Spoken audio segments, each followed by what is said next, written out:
Hello, I'm Miki I'm Ralph, from Maikotea. Japan.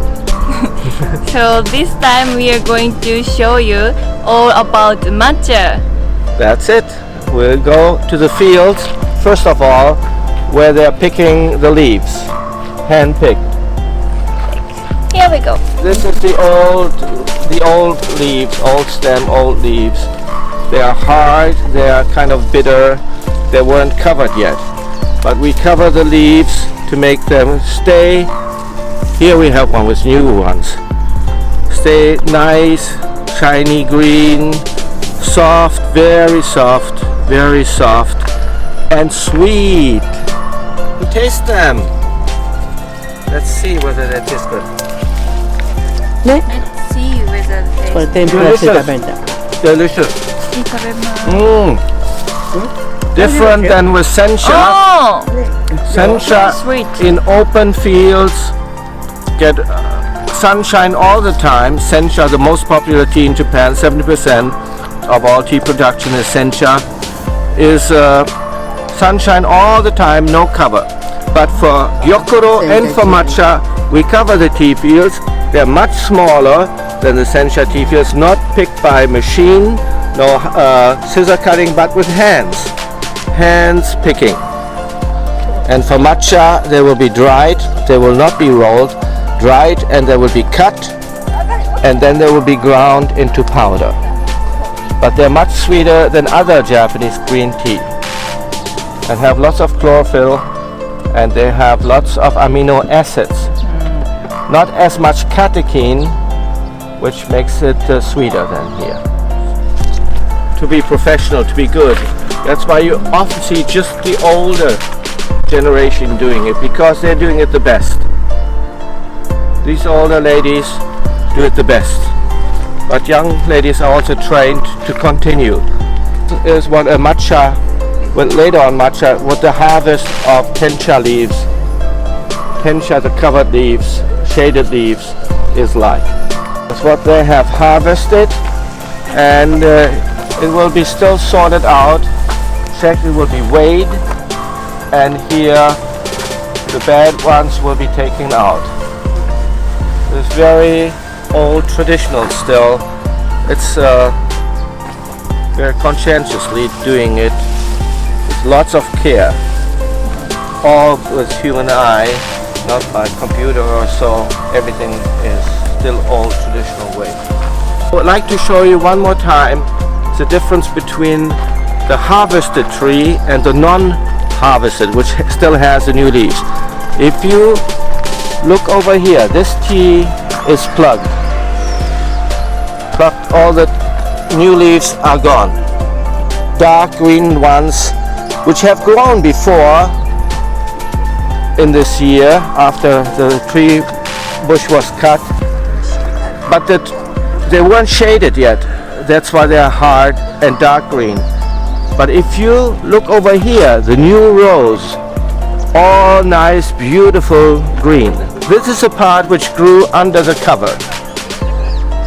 Has this kind of color, is soft and sweet.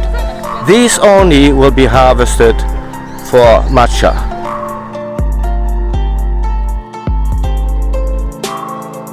We're starting after the harvest, the first part of the processing of matcha. All Japanese green tea, right after harvesting the tea, it has to be steamed to stop the fermentation of the tea, that it doesn't rot, in other words, that it stays green. So here we see the man taking the leaves, putting them on the conveyor belt, and on a sieve. And heat is applied later on. As you go to the left, the next step, you see lots of steam. After the steaming, they will be air dried, thrown up in the air several meters high, and they come down again in this net here, up and down, dried off the wet, and then they go to the oven, kind of an oven here. Not for too long, they will go through this oven here. like a baking oven. Apply that heat. Yeah.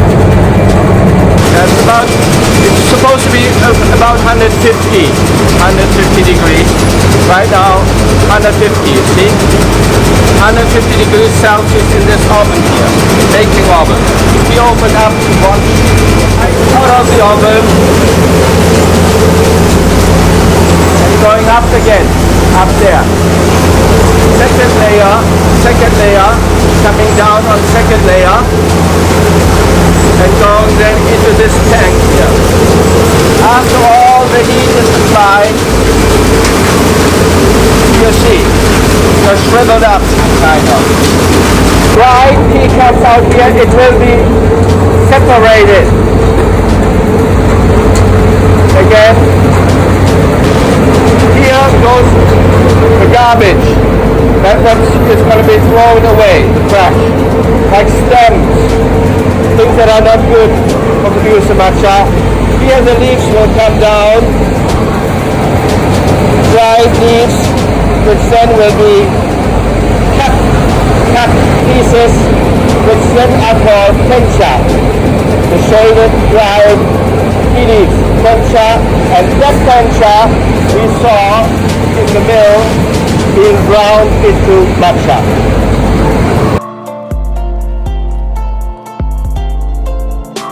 Going into the place where the matcha is ground, the matcha mill, and we have to be all clean.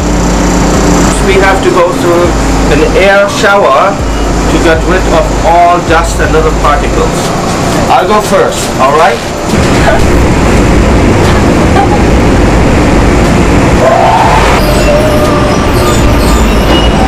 When you come in here, the first impression is, wow, the smell of matcha, very sweet in the air.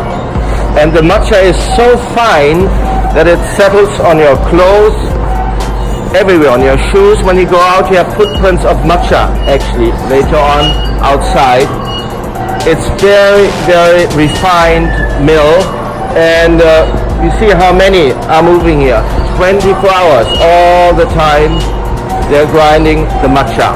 Actually, they're grinding Tencha, which is in here, there, in the cylinder, going down the funnel. There's a chopstick in the middle, so they don't get stuck.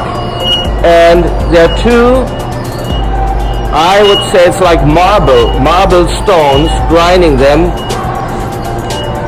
And out here comes the matcha powder. Here, it's very fine. You can actually rub it into your skin if you want to. That's how matcha has to be. I'm not sure whether you can see this on the video, but this matcha has different colors as well, different grades. Some are darker green, some are lighter green. Why do the dark leaves turn into light green? Because also of the friction and the heat that develops. That turns the matcha into this color. Tencha, which is the shaded leaves broken into little parts, is in here, in this funnel. And if it's to the top, it's 400 grams of those tea leaves. 1 hour of grinding like this all the time gives a product of 40 grams. 1 hour, 40 grams of matcha. That's the unit we sell our matcha usually, 40 grams in a tin at Maikotea. Where the staff is filling in the matcha into the bags, which later will be then, those bags will be sealed and put into the tins you receive from us. I think these are 40 grams. 40 grams. 40 grams. 40 grams of matcha. Each one weighed individually, taking lots of care to do this conscientiously.